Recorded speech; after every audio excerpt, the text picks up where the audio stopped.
Good evening, sir. I'm Dr. Pooja. I'm a physiotherapist. Sir, during your oration, you just said these lines. I would just like to repeat them.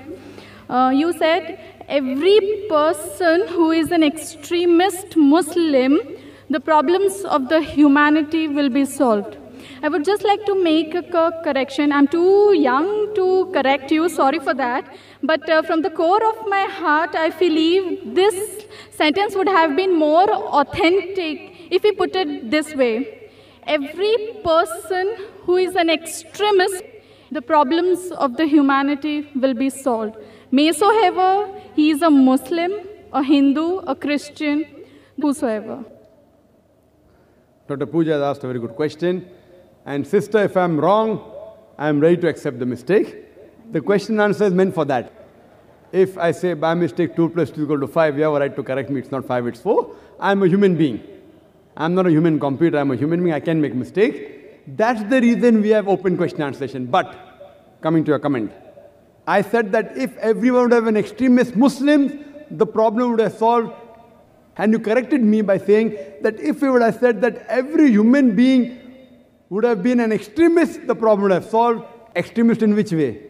The way you said. Yes. Extremist, the way you said, to be extremely kind, extremely lovable. Sister, if you heard my talk, I said an extremist Muslim is a person who is extremely kind, extremely merciful, extremely loving, extremely honest, extremely just. Otherwise, there can be an extremist robber who wants to rob. There can be an extremist rapist.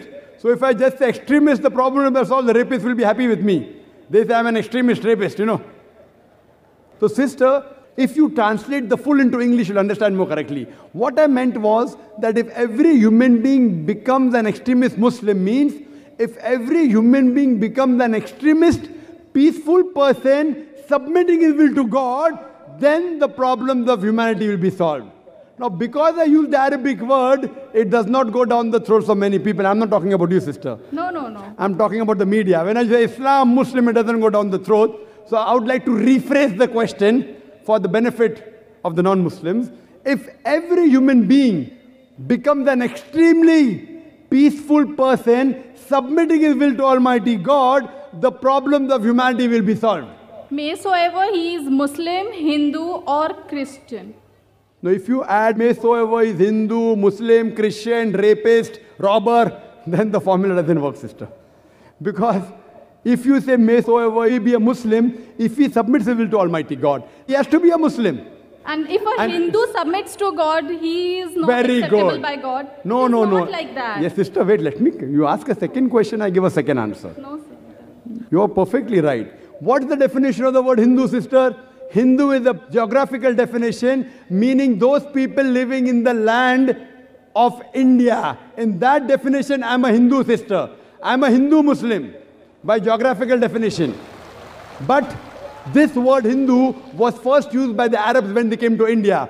When I go to Saudi Arabia, they say Hindu. You know?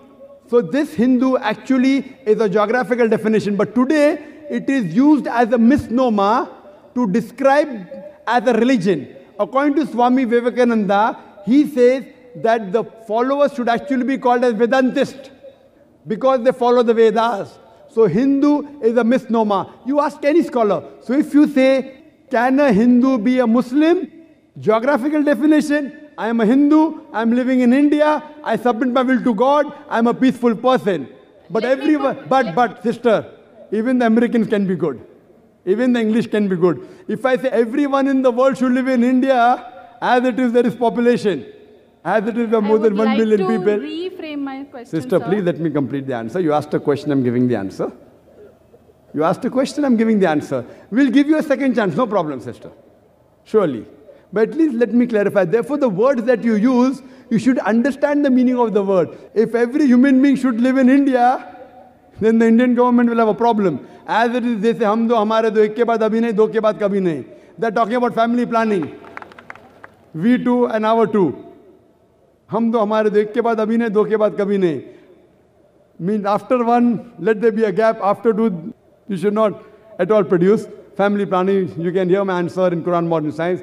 So sister, therefore the words that you speak, if it's not in English, people sometimes have confusion. So if you're a Hindu, submitting a will to God, submitting and following the Vedas, if you see my talk, sister, on similarities between Islam and Hinduism, the Vedas say that you should believe in one God. If you follow the Vedas, it's mentioned in Upanishad, Chandogya Upanishad, chapter number 6, section number 2, verse number 1. It says that Ekkam Evidatyam, God is only one without a second. It's mentioned in the Veda, Yajurveda, chapter number 32, verse number 3. Na tasya pratimasti. Of that God, there is no pratima. Pratima means image, statue, sculpture, photograph. Of that Almighty God, according to Veda, there are no images, there are no photographs, there are no sculptures, there are no statues. If you are such a Hindu, it's mentioned in the Veda of another messenger to come, the final messenger, whose name is Prophet Muhammad, peace be upon him. He is prophesied in the Kalki Avatar, chapter number 2, verse number 5, verse number 7, verse number 9, verse number 11, verse number 15, that this Kalki Avatar, he will be born in the city of peace, that is Makkah. His father's name shall be Vishnu, Yash, servant of God, translated Abdullah, which was the name of the Prophet Muhammad sallallahu alaihi wasallam's father. His mother's name shall be Sumati, means peaceful, serenity. In Arabic, it's Amina, which was the name of Prophet Muhammad sallallahu alaihi wasallam's mother. He will be born on 12th month of Madhav. We know he was born on 12th of Biawal. He'll have 4 companions, the first 4 Khulfa Rashidin. I can go on and on and on. I've given a lecture on similarities between Islam and Hinduism. What I say, sister, that let us agree that at least one book is the word of God. Hindus will say that the Veda is the word of God. Christian will say Bible is the word of God. Muslim will say Quran is the word of God. Let us at least agree to follow what is common in the scriptures. Come to common terms as between us and you. Now what is not common, sister, let's not fight on that. We'll discuss that tomorrow. Fine? So let us agree, all the religious scriptures, all the major religious scriptures, whether it be the Bible, whether it be the Veda, whether it be the Quran, whether it be the Parsi scriptures, whether it be the Sikh scriptures, they say you have to believe in one God. Most of the major religions, they prophesy the coming of the last and final messenger. It's mentioned even in the Bible, in Deuteronomy, chapter number 18, verse number 18. Book of Deuteronomy, chapter number 18, verse number 19. In the book of Isaiah, chapter number 29, verse number 12. It's prophesied in the Song of Solomon, chapter number 5, verse number 16. In the New Testament, Gospel of John, chapter number 14, verse number 16. In the Gospel of John, chapter number 15, verse number 26. In the Gospel of John, chapter number 16, verse number 7. In the Gospel of John, chapter number 16, verse number 12, 14. Jesus Christ, peace be upon him, says, I have many things to say unto you, but ye cannot bear them now. For he, when the Spirit of truth shall come, he shall guide you into all truth. He shall not speak of himself. All that he hears shall he speak. So what we come to know from all these major scriptures, that you have to believe in one God, who has got no images, who has got no idols. You have to believe in the last and final messenger. So let us agree, sister. Let's not fight on the differences.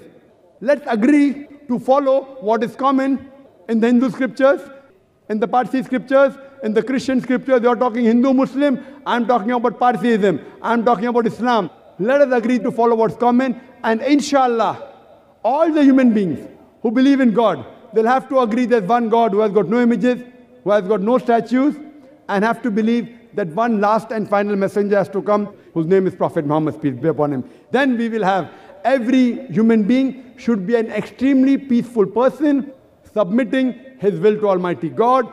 Then the problems of humanity will be solved. Hope that answers the question, sister. Yeah, thank you, sir.